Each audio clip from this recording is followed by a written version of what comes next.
नमस्ते, मेरा नाम शुभम है और आप मुझे ब्रेन ऑफ बिहार पे देख रहे हैं। बीएल वर्मा जी का जो स्टेटमेंट था संसद में, वो चर्चा का विषय रहा है कल। लेकिन आज जो है, जो आज का अपडेट है, वो रिटेन में आ गया है और ये वही चीज आया है जो बीएल वर्मा जी ने बोला है संसद में। कल हो रहा था कि ऐसा हो सकता है कि गलत डाटा उनको दे दिया गया हो और वो पढ़ दिए हो, क्योंकि वो कोई पेपर देख के पढ़ रहे थे। तो अब ये गलती किसका है? डाटा देने वाले का या सीआरसीएस का, या दोनों डाटा सही है?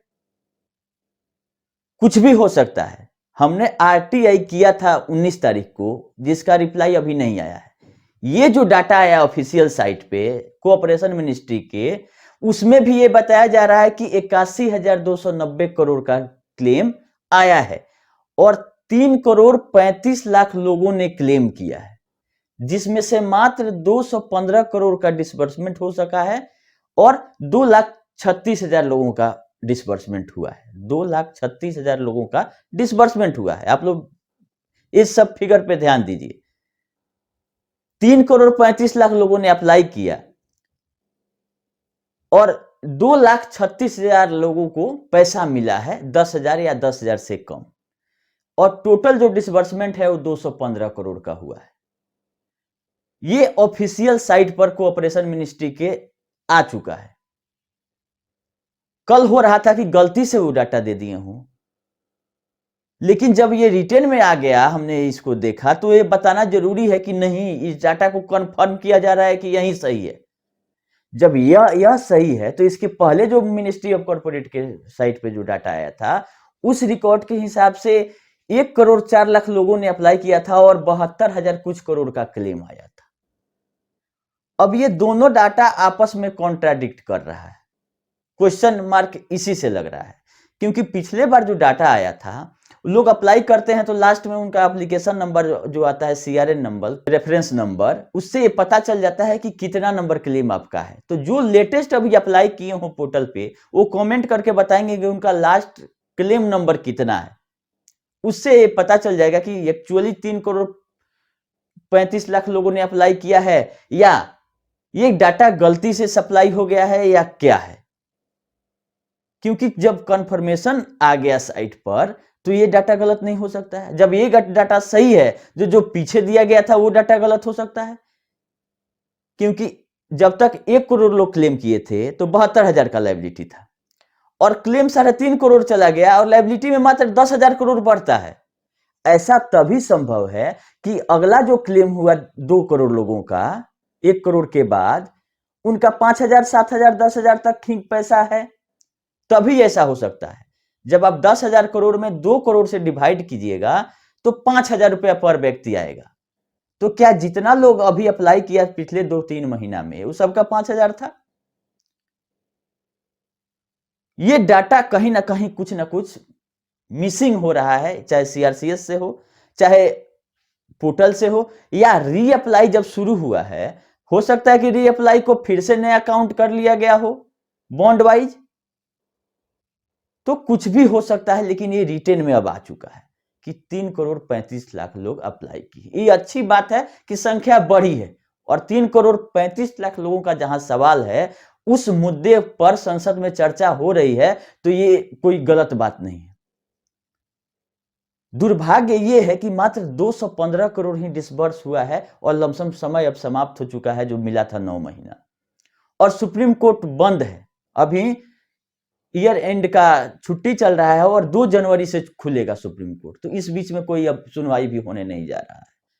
और ये सुप्रीम कोर्ट का आदेश था कि 9 महीना से ज्यादा समय आपको हम नहीं देंगे, जो ऑर्डर दिया गया था कि आप या तो जल्द से जल्द इसको बांट दीजिए, या मैक्सिमम 9 महीना आप लीजिएगा।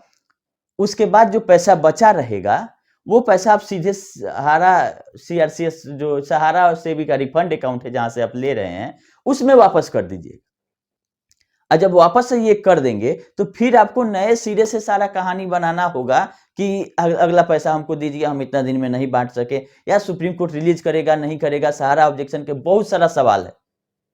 हम ये निगेटिव चीज आप लोगों को नहीं बताना चाह रहे थे कि हो सकता है कि सुप्रीम कोर्ट नहीं दे, इतना कुछ हुआ, पैसे नहीं रहेगा तो इनका डिफिशियंसी में रह जाएगा, मांगते रह जाएंगे आईटीआर।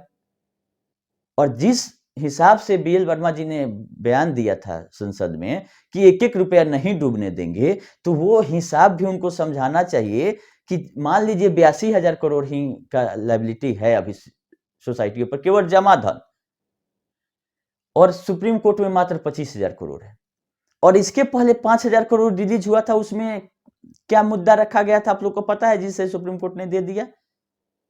2253 करोड़ सहारा क्रेडिट कोऑपरेटिव सोसाइटी का जमा था सीआरसीएस वाला, ये सेबी वाला रिफंड अकाउंट में, उसको बेस बना के ये पैसा लिया गया है। इस बार क्या बेस बनेगा कि आप सोसाइटी का भुगतान के लिए करने के लिए सेबी वाला फंड में से आप पैसा दे दीजिए। सीआरसीएस का जहां इन्वेस्टमेंट है, सीआरसीएस के जो सोसाइटियां हैं चारों, वो तो बोली है कि 62,000 crore MB valley, total liability 86,000 crore का दिल्ली हाईकोर्ट में डिक्लेयर की थी सहारा, उसमें से बोली थी कि 62,000 करोड़ मेरा एमबी वैली में है चारों सोसाइटी को मिला के, बाकी 20,000 करोड़ का कोई हिसाब किताब नहीं बताया है अभी तक कहां गया। और ये जो 82,000 करोड़ है, जिस दिन 86,000 करोड़ को क्रॉस करेगा तो ये उस डाटा पे भी क्वेश्चन मार्क लगाएगा कि आपने 86,000 करोड़ रुपया बोला था कि हमने सोसाइटी में उठाया था, अभी बहुत सारा लोग क्लेम नहीं किया है, उसके बावजूद 86,000 करोड़ अगर क्रॉस कर रहा है तो कहीं ना कहीं डाटा गड़बड़ है आपका अभी गड़बड़ है, या आप दिल्ली हाईकोर्ट में झूठ बोले थे। तो डाटा 86,000 करोड़ से ऊपर जाएगा जब नॉमिनी वाला क्लेम शुरू हो जाएगा, जैसे डेथ क्लेम है, बहुत लोगों का इससे भी नहीं अप्लाई हो पाया है कि मैच्योरिटी नहीं पूरा हुआ है, डिफिशियंसी उसका आने लगा था, बहुत लोग इसके लिए भी रोक दिया है, बहुत लोग का बॉन्ड छूट गया है। इनकम टैक्स के डर से नहीं कर रहे हैं कि आईटीआर मांगा जा रहा है, कि इनकम टैक्स का डिमांड किया जा रहा है जो कि नहीं किया जाना चाहिए, उसके डर से बहुत लोग रोक के रखे थे कि हम नहीं करेंगे अप्लाई, हमको इनकम टैक्स पकड़ लेगा। तो इतना कुछ होने के बाद भी लमसम इस हिसाब से अगर 86,000 टोटल लायबिलिटी है, उसमें से 82,000 करोड़ आपके पास आ गया क्लेम, इसका मतलब कि 90% के आसपास आपके पास क्लेम आ गया, मोर देन 90%। तो पोर्टल में इतना दिक्कत रहने के बावजूद भी अगर 100 में से 90 लोग अप्लाई कर चुके हैं तो ये बहुत बड़ी उपलब्धि है।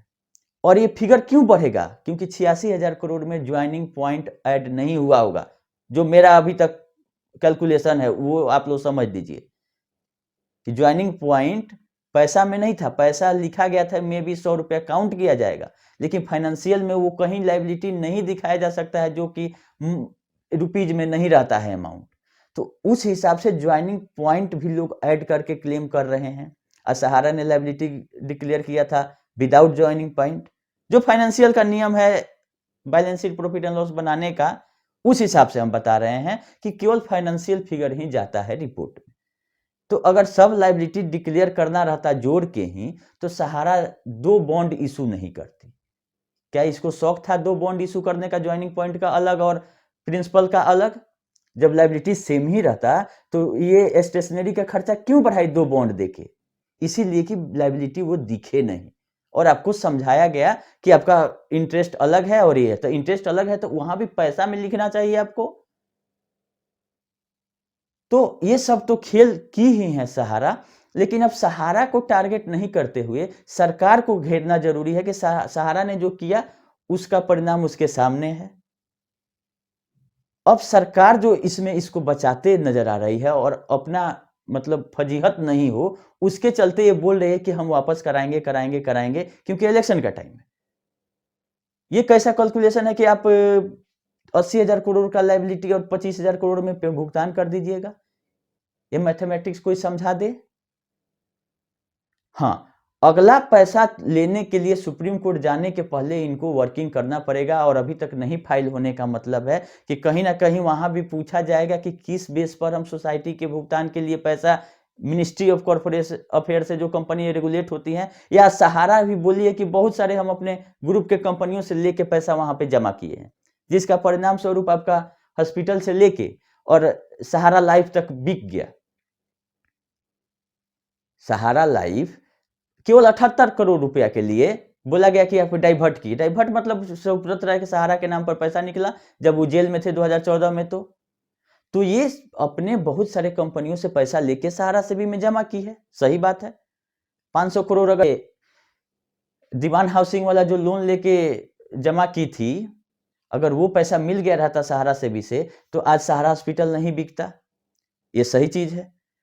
लेकिन जो आप जमा कर दिए तो आपने ऑब्जेक्शन नहीं किया, क्योंकि 2253 करोड़ सोसाइटी का भी उसमें जमा था, विथ इंटरेस्ट 5000 के आसपास हो सकता है, क्योंकि 15,000 करोड़ आपका 27,000 करोड़ हुआ है, तो लमसम डबल आप मान के चलिए कि उस हिसाब से 5,000 करोड़ बनता था सोसाइटियों का, इसलिए रिलीज भी हो गया। अब सहारा भी रोकेगी और सुप्रीम कोर्ट भी बोलेगी कि जब इन्वेस्टमेंट इसका एमबी वैली में है, तो पहले आप एमबी वैली में जाइए ना, एमबी वैली को बेच के लाइए। तो सोसाइटियों का जो हाल है अभी सीआरसीएस का, कि दिया हुआ पैसा नहीं बांट पाई, तो ये आपको क्या लगता है कि कितना दिन इसको लगेगा एमबी वैली को नीलामी करने में, या उसका रिकवरी करके तब पैसा ला के बांटने में? ये तो रखा हुआ पैसा सेबी ने जेल में डाल के सुब्रत राय सहारा को ये पैसा जमा कराया। और ये सहारा जानती थी, क्यों सोसाइटी बनाई? कंपनी से देखी कि कंपनी में मामला फंस रहा है, सेबी, आरबीआई, आईआरडीए कहीं ना कहीं हमको धर रहा है और इसके चंगुल से हम नहीं बच सकते हैं, तो ये देखी कि कमजोर कड़ी क्या है सरकार का, तो सोसाइटी एक्ट में घुस गई। तो आज सोसाइटी एक्ट को दुरुस्त किया जाता है, जबकि सहारा सोसाइटियों में 1 लाख करोड़ के आसपास लोगों ने जमा कर दिया, और आदमी वही है। दुरुस्त अमित शाह के करने से नहीं होगा। जो लोग ये क्लेम को प्रोसेस कर रहे हैं, उनको यही नहीं पता है कि जब हमको डाटा सहारा से स्कैन करके फॉर्म नहीं मिला, तो हम डिफिशियंसी क्यों डाल रहे हैं? आप पेंडिंग क्यों नहीं रखे फॉर्म को, किसी आएगा तो हम प्रोसेस करेंगे। आपने डिफिशियंसी डाल के अपना 45 दिन वाला काम पूरा कर दिया कि हमको फॉर्म नहीं मिला। फॉर्म मिला नहीं, आपको फॉर्म लेना है सहारा से। नहीं दे रही है तो उसके अगेंस्ट में कार्रवाई करना है। सेबी ने तो जेल में भेजा सुब्रत राय सहारा को। सीआरसीएस क्यों नहीं जेल भेज रही है डायरेक्टर लोगों को? 2 मिनट में डाटा मिल जाएगा। ये पैसा जो जमा हुआ, सुब्रत राय सहारा के जेल जाने के चलते जमा हुआ। जेल नहीं गया जाते तो 1 रुपया नहीं जमा होता। और कहीं ना कहीं ये देख रही थी कि 24,000 करोड़ का जो लायबिलिटी है, उससे ज्यादा पैसा रिकवरी सुप्रीम कोर्ट या सहारा ये सरकार कर सकती है, तो ये जमा करना शुरू की। अभी 1 रुपया नहीं दे रही है अपने मन से। क्यों? क्योंकि जान रही है कि जो भी पेच इतना फंसा हुआ है कि दिया हुआ पैसा जब सीआरसीएस नहीं बांट सकती है, तो ये नीलामी करके कितना दिन में लाएगी? तो उम्मीद यही है कि जो अब भी सुप्रीम कोर्ट में फाइल लगेगा, तो सहारा सेबी वाला से पैसा ले लेना अब इतना आसान नहीं है, क्योंकि सुप्रीम कोर्ट भी बोलेगी कि आप पहले एमबी वैली देखिए, और जहां जहां इन्वेस्टमेंट है सोसाइटियों का 1-1 रुपया जो वापस करने के बाद बात कर रहे हैं राज्य मंत्री बीएल वर्मा सर, वो जाके पहले पता करें कि ये पैसा आएगा कहां से। इनके कह देने से सुप्रीम कोर्ट वो पैसा नहीं रिलीज कर देगा। हर एक चीज का एक नियम है, सिस्टम है। सहारा भी इतनी आसानी से नहीं छोड़ने वाली है, क्योंकि जितने कंपनियों से पैसा लेकर वो जमा की है, इस उम्मीद में उस कंपनी को रन कर रही है कि एक ना एक दिन सहारा से भी वाला पैसा आएगा, ये कंपनी बच जाएगी। इसलिए ऑब्जेक्शन नहीं की। रहा सेबी का बात, तो सेबी भी बैकफुट पर आएगी सुप्रीम कोर्ट में, क्योंकि जब आप 5,000 करोड़ को छोड़ने दिए, आपका तो 24,000 करोड़ जमा करना था। अभी तक आप बोल रहे थे कि जब तक प्रिंसिपल जमा नहीं होगा हमको आपत्ति है, पैसा नहीं निकलना चाहिए। लेकिन जब आप 5 करोड़ रिलीज होने दिए, तो क्या आप क्लीन चिट दे रहे हैं सहारा को कि हाँ 24,000 करोड़ रुपया इसको इससे नहीं अब जमा कराना है, केस को खत्म किया जाए? तो बहुत सारा पेच फंसने वाला है। इतना आसान नहीं है 25,000 करोड़ में से पैसा रिलीज करा लेना। इसीलिए अभी कोई आईए नहीं लग रहा है। उम्मीद है कि मेन मामले को ही कराया जाएगा लिस्ट, जो सहारा से भी मुख्य विवाद है, तभी कोई ना कोई अब निष्कर्ष निकल सकता है। क्योंकि पिनक पानी मोहंती वाला में जो आईए लगा था, उसका डेट 4 महीना आगे है, और 4 महीने तक कोई इंतजार नहीं कर सकता है। तो हो सकता है कि मेन मामला जनवरी में लिस्ट हो जाए। जैसा अपडेट रहेगा हम आप लोगों को करते रहेंगे। अभी फिलहाल यही डाटा था पोर्टल पे, तो हमने सोचा कि कल हम लोग को बोलो कि ये गलत बयान दे दिए, लेकिन जब ऑनलाइन अब आ गया है, तो अब मेरे आरटीआई का आप लोग इंतजार करें। जैसे आएगा हम आप लोग बताएंगे कि करेक्ट डाटा क्या है, कि पिछला डाटा जो दी और इस डाटा में इतना वेरिएंस क्या है। अगर दोनों सही है तो बहुत अच्छा है कि 3.5 करोड़ लोग क्लेम कर दिए और 82,000 करोड़ का क्लेम पहुंच गया वहां। अब इस पे कार्रवाई जिस हिसाब से करनी चाहिए, कि जब इतना बड़ा मामला है, रोज संसद में उठ रहा है, तो इसका निराकरण भी उसी रेशियो में, उसी हिसाब से होना चाहिए। खैर, अभी वीडियो को इतना पे ही समाप्त करेंगे। फिर अपडेट रहेगा तो तुरंत हम आप लोग के बीच में आएंगे। अभी के लिए इतना ही। धन्यवाद।